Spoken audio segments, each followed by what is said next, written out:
Hello friend, स्वागत है आपके अपने YouTube channel BSS science point में। आज फिर बड़े लंबे टाइम के बाद आप लोग के सामने आए हैं।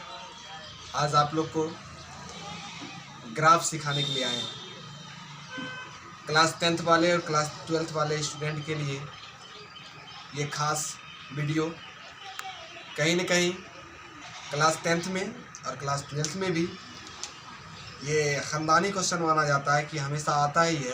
तो क्लास 10th वाले स्टूडेंट खास करके ध्यान देंगे कि आप तो अभी सीखे भी नहीं होंगे, लेकिन इस वीडियो के माध्यम से आप पूरा का पूरा सीख जाइएगा और बहुत ही आसानी से हम सिखाने की कोशिश कर रहे हैं और आपको बहुत आसान लगे ये ग्राफ बनाना। ग्राफ में सबसे पहले जो जानकारी होना चाहिए वो होना चाहिए, क्या आपको अक्ष समझ में आता है? तो देखिए, अक्ष दो होते हैं, ऐसे तो अक्ष 3 होते हैं, लेकिन क्लास 10th वाले स्टूडेंट और ग्राफ के लिए खास करके 2 अक्ष से ही काम चला जा सकता है। एक अक्ष का नाम है एक्स अक्ष और एक अक्ष का नाम है वाई अक्ष। एक्स अक्ष और ये जो है मूल बिंदु है, एग्जाम में आता है। एक्स अक्ष और वाई अक्ष के कटान बिंदु को क्या कहते हैं? एग्जाम में अगर ये आ गया आपका एक्स अक्ष और वाई अक्ष के कटान बिंदु को क्या कहते हैं, तो आपको याद रखना होगा एक्स अक्ष और वाई अक्ष के कटान बिंदु को मूल बिंदु कहते हैं और इसका निर्देशांक कितना होता है? तो 0 0। याद रखिएगा, एक्स अक्ष और वाई अक्ष के कटान बिंदु को मूल बिंदु कहते हैं, इसका निर्देशांक 0 0 होता है। एक्स अक्ष का एक और नाम है जिसका नाम है भुज और वाई अक्ष का नाम है कोटि। भाई साहब, एग्जाम के लिए बहुत इम्पोर्टेंट टॉपिक है क्लास 10th वाले स्टूडेंट के लिए भी कि एक्स अक्ष को भुज कहते हैं और वाई अक्ष को क्या कहते हैं? कोटि कहते हैं। एग्जाम में आया था एक्स अक्ष के निर्देशांक को क्या कहा जाता है? तो भुज कहा जाता है। वाई अक्ष को क्या कहा जाता है? तो कोटि कहा जाता है। याद रखेंगे। अब देखिए, ये 0 है, लेकिन जब हम इसे आगे बढ़ते हैं दाहिने तरफ तो प्लस में बढ़ते हैं 1 2 3 4 और इसी प्रकार ये तीर दिखा रहा है कि ये अनंत तक जाएगा। नेक्स्ट देखिए, यदि हम यहाँ से पीछे की ओर आएंगे तो पीछे आने से हम माइनस में जाएंगे, -1 -2 -3 -4 एक्सेट्रा।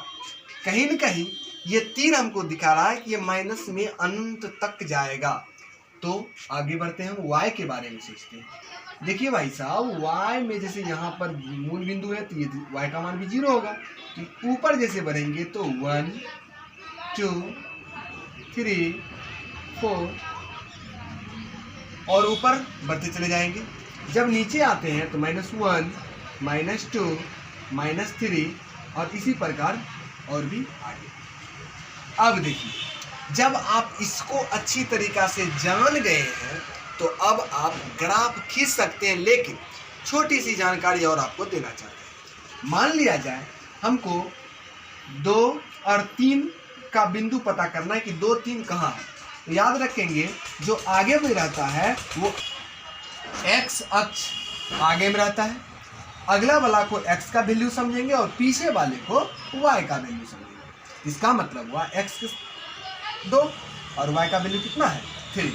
तो x देखिए, x यहाँ है, x का वैल्यू 2 है तो 2 यहाँ पे, और y का वैल्यू 3 है तो 3 है तो ऊपर जाना पड़ेगा ना। यहीं से ऊपर जाइएगा, यहीं से ऊपर जाइए और जहाँ पे आपको 3 मिले इसके सीधे में, और यही बिंदु होगा वो होगा 2 और 3।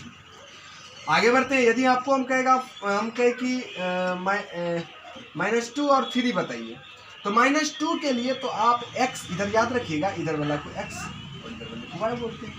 तो x का वैल्यू -2 है तो x यहाँ पे होगा ना -2, और 3 तो बताइए ऊपर जाएगा नीचे आएंगे तो माइनस में जाएंगे, लेकिन यहाँ 3 के आगे में नहीं कुछ है तो प्लस है, तो ये ऊपर की ओर जाएंगे और यहाँ पर आए और इस बिंदु का जो वैल्यू हो गया वो है -2 3, है ना। चलिए, अब इसको आप जान चुके हैं। 2 बात और बता रहे हैं हम। x अक्ष पर जो y का वैल्यू होता है ना वो 0 होता है। याद रखिएगा, कभी भी x अक्ष पर y का मान 0 होता है और y अक्ष पर x का मान 0। इस बात को आप याद रखिए। चलिए अब हम ग्राफ खींचना स्टार्ट करते हैं। तो ग्राफ में देखिए होता क्या है कि दो इक्वेशन दे देगा। मैंने माना कि x + y = आपको 2 दे दिया और x - 2y = 4 दे दिया, ऐसा कुछ दे दिया है और आपको बोल रहा है कौन सी कि इसका ना ग्राफ खींचिए, है ना, ग्राफ खींचे। तो आपको क्या है, ग्राफ खींचने के लिए आपको क्या करना पड़ेगा। ग्राफ खींचने के लिए हम बहुत ही आसान टॉपिक, असलियत में तो ये कहीं न कहीं थोड़ा सा हार्ड होगा ही आप लोग के लिए, लेकिन हो ना हो हम सोचते हैं कि आपको आसान से आसान तरीका से बताएं जिससे कि आप ग्राफ खींच सकें। और याद रहे ये एग्जाम में आपका 5 नंबर का पूछता है और डेफिनेटली ये 5 मार्क्स का पूछेगा ही, तो इसीलिए बहुत अच्छी तरीका से सीखने की कोशिश कीजिए। चलिए हम क्या करते हैं, जो दिया है ना उसे समीकरण 1 एंड समीकरण 2, इक्वेशन फर्स्ट इक्वेशन सेकेंड, और बोलेंगे समीकरण 1 से फ्रॉम इक्वेशन 1 आप लिख सकते हैं समीकरण 1 से। समीकरण 1 आपको मिलेगा x + y = 2। अब क्या करते हैं, हम मान लेते हैं। मानते क्या है कि माना कि मैंने x = 0 मान लिया, उसके बाद क्या कीजिएगा, y = 0 मान लीजिएगा। तो बोलेंगे माना कि x = 0 और इधर जो है मान लीजिएगा पुनः माना कि y = 0। ये आपके लिए बहुत ही आसान रहेगा। आप क्या कीजिए, इधर x का मान 0 रखिए और उधर y का मान 0 रखिए, आपसे बनेगा x का मान 0 रखिए प्लस y का कुछ वैल्यू नहीं रखना है 2। बताइए y में 0 जोड़ेंगे तो y न होगा, y = 2। इधर पुनः y = 0 मानिए तो x को इसी में लिखिए, y की जगह पर 0 मान लीजिए बराबर में 2। तो x बराबर में क्या बचाएगा, यहाँ पर आपका x और y का एक वैल्यू आ गया, मानने के बाद आया है, तो उसको एक डब्बा में बना लेते हैं। डब्बा में हम क्या करते हैं, इस प्रकार से डब्बा बना लेते हैं। 3/2 का डब्बा देखिए बन चुका है। इसमें क्या करते हैं, इधर x लिख देते हैं और इधर y लिख देते हैं। बताइए हमने x को क्या माना था, तो आप जानते हैं x को 0 माने, तो y का वैल्यू आया क्या, तो y का आया 2, ऐसे लिख दीजिए 0 माने 2 आया। फिर मैंने y को क्या माना था, तो y को माना था 0, x का क्या आया, तो x का आया 2। तो आपको इस प्रकार से एक डब्बा तैयार हो गया। आपको डब्बा तैयार करना, जितना समीकरण हो 5 समीकरण एक बार में दे देना, हम बना देंगे। पहले एक फ्रॉम इक्वेशन 1, फिर फ्रॉम इक्वेशन 2, फ्रॉम इक्वेशन 3, इस प्रकार से। लेकिन तो ही एग्जाम में 2 इक्वेशन रहते हैं केवल। तो अब लिखेंगे समीकरण 2 से फ्रॉम इक्वेशन 2। इक्वेशन 2 है x - 2y = 4। वही काम करेंगे, लेट x = 0 और उसके बाद अगेन लेट y = 0। तो हम करेंगे क्या करते हैं, तो हम लिख लेंगे माना कि x = 0। वही काम कीजिए आप, 0 रखिए, -2y = 4। तो यह क्या होगा, -2y ही रहेगा ना, -2y।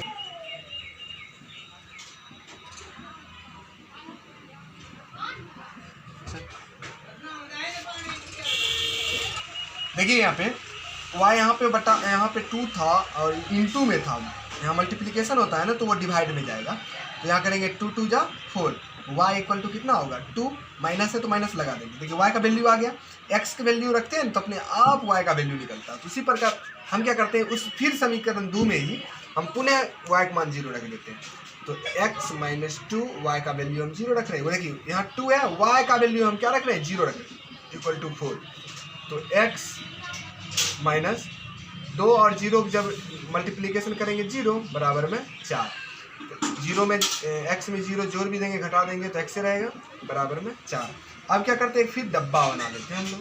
आप लोग डब्बा बनाने आ गया होगा। क्या करते हैं हम लोग, पहले ऊपर में x y लिख लेते हैं और उसके बाद जो है क्या करते हैं, जो माने हैं 0 आया -2, माने हैं 0 y का वैल्यू, अब वैल्यू आया कितना 4। अब इतना जब हो गया है तब हम क्या करेंगे, इसको आराम से हम लेके जाएंगे कहाँ पर, तो ये जो हम बनाए वहाँ पे हम इसको लेके जाके चलते हैं। थोड़ा सा हम इसको बना लेते हैं। तो देखिए अब ये जो डब्बा हम बना लिए थे उसको अब ये आरेख पर इसको रखते हैं। तो देखिए 2 अक्ष हैं और अक्ष पे हम देखते हैं। पहला देखिए आप वैल्यू आया है 0 और 2। 0 और 2 में आप क्या कीजिए बताइए, 0 और 2 कहाँ पे होगा? क्योंकि x का मान 0 जो है y अक्ष पे होता है, तो y अक्ष तो ये है, y अक्ष पे देखिएगा 2 यहाँ पे आपको मिल जाएगा। और इसमें देखिए y बराबर 0 है तो x अक्ष पर होगा, तो x का मान कितना है 2 है, तो x अक्ष यहाँ 2 बिंदु आपको मिलेगा। देखिए जो मान निकाले वही हो जाएगा, x का 2 है तो x का 2 है। और इस दोनों को क्या कीजिए मिला लीजिए, स्केल की सहायता से आप मिलाइएगा। हम यहाँ पे बोर्ड पे आपको बना करके सिर्फ सिखा रहे हैं। असलियत में ग्राफ बनाने के लिए एक ग्राफ कॉपी होता है जो मार्केट में मिल जाएगा आपको, तो ग्राफ कॉपी पे बनाइएगा। अब एक दिन क्या करेंगे, हम ग्राफ कॉपी पर बना के आपको सिखा देंगे, लेकिन आप पहले जो ना अपना ये कॉपी रोलिंग कॉपी पर ही या सादा पेज पर ही आप जो है बनाने की कोशिश कीजिएगा। और स्केल और पेंसिल से कोई भी आकृति बनाया जाता है ज़्यादा बेहतर रहता है। तो चलिए ये जो ग्राफ, ये जो लकड़ी खींच दिए हैं, 2 रेखा 2 बिंदु जैसे मिलेगा, 2 बिंदु से एक रेखा खींचा जा सकता है। 2 बिंदु हम खोज लिए हैं। और उसके बाद ये ग्राफ किसका बना, x + y = 2 का बना। तो ये ग्राफ x + y = 2 का हम बना चुके हैं, लेकिन अब हमको एक और ग्राफ बनाना है x - 2y = 4 का। तो देखिए जो डब्बा आ गया, ये डब्बा क्या लिखा हुआ देखिएगा, x की 0 है, x की 0 है तो y पर चलेंगे ना, y का कितना है -2 है। तो y में देखिए y ये है ऊपर, y x अक्ष है, y अक्ष, तो y पे 2 क्या है यहाँ पे है -2। देखिए क्योंकि यहाँ माइनस है -2। फिर देखिएगा y का 0 है, x का 4 है, तो 4 मतलब x अक्ष पर चलेंगे क्योंकि y का मान 0 है तो x अक्ष पर चलना पड़ेगा। x अक्ष का मान 4 है तो x का 4 हो गया। अब देखिए फिर 2 मिल गया ना। अब इस दोनों को आप क्या कीजिए मिला के आगे बढ़ा दीजिए और दोनों पे तीर लगा दीजिएगा। ये तीर कह रहा है कि ये ग्राफ इतना छोटा सा नहीं है, ये बहुत बड़ा है ना। ये सभी तीर जो है बहुत बड़ा होते हैं, है ना। तीर हमें मतलब कोई भी चीज़ को बहुत बड़ा दिखाने के लिए तीर खींचा जाता है, उतना बड़ा तो हम खींच नहीं सकते अपने कॉपी बोर्ड पे, ठीक है। तो आपका ये ग्राफ बन के पूरा तैयार है। और लास्ट में एक काम कर देंगे, ये जो ग्राफ खींचे इस पर कहीं पर, ये ग्राफ के ऊपर नीचे कहीं पर जो है समीकरण 2 वाला सिस्टम है, तो ये लिख दीजिए x - 2y = 4। ये x - 2y का ना बना। अब देखिए समीकरण 1 वाला देखिए क्या बना, समीकरण 1 वाला कि ये ग्राफ बना, तो इसका कहीं पे यहाँ चाहे यहाँ कहीं पे आप लिख दीजिएगा, क्या लिख दीजिए x + y = 2। इसलिए पता चल जाएगा कि ये इसका ग्राफ है और ये इसका ग्राफ है, ये मतलब लाइन। तो ये आपका ग्राफ बनके तैयार हुआ। अब क्या कीजिए, फिर से वीडियो को स्टार्ट कीजिए एक बार फिर से। देखिए होता क्या है कि मैथ आप तब समझ पाते हैं जब आप डायरेक्ट हमेशा रिवीजन करते हैं। ये नहीं सोचिए कि एक बार वीडियो ये देख लिए आपको आ गया, नहीं, आपको आया भी होगा तो सही से नहीं आया होगा। आप क्या कीजिए, इस पूरे वीडियो को 2 बार 3 बार देख लीजिए, देखिएगा और कॉपी पे अच्छा से बनाइए। एक बार 2 बार खुद से बनाने की कोशिश कीजिए। आप खुद से बनाइएगा तो आप बेहतर सीख पाइएगा और दूसरे को भी सिखा पाइएगा। देखिए हम क्या कर रहे हैं कि धीरे धीरे आप लोग को क्लास 10th का खास करके मेरा मोटिव है क्लास 10th का आप लोग का बेहतर कर देना, मैथ भी, साइंस भी, सोशल साइंस भी। धीरे धीरे चैनल पर आप देखिए, विजिटिंग कीजिए, आपको कई वीडियो दिखाई देगा जो क्लास 10th के लिए बनाया गया। सोशल साइंस का बहुत ही इंपॉर्टेंट देखिए, उसमें ऑब्जेक्टिव बताए हुए हैं, है ना। तो कहीं न कहीं बहुत ही इम्पोर्टेंट आप लोग के लिए इस चैनल पर दे चुके हैं। आप विजिटिंग कीजिए हमारे चैनल पर BSS साइंस पॉइंट पर। और एक न्यू चैनल है जिसका नाम है DC सक्सेस पॉइंट या डिलीजेंट क्लासेज फारूक सर लिख करके आप यूट्यूब पर आप जा सकते हैं। तो आज के लिए इतना ही काफ़ी, मिलते हैं फिर नेक्स्ट वीडियो में।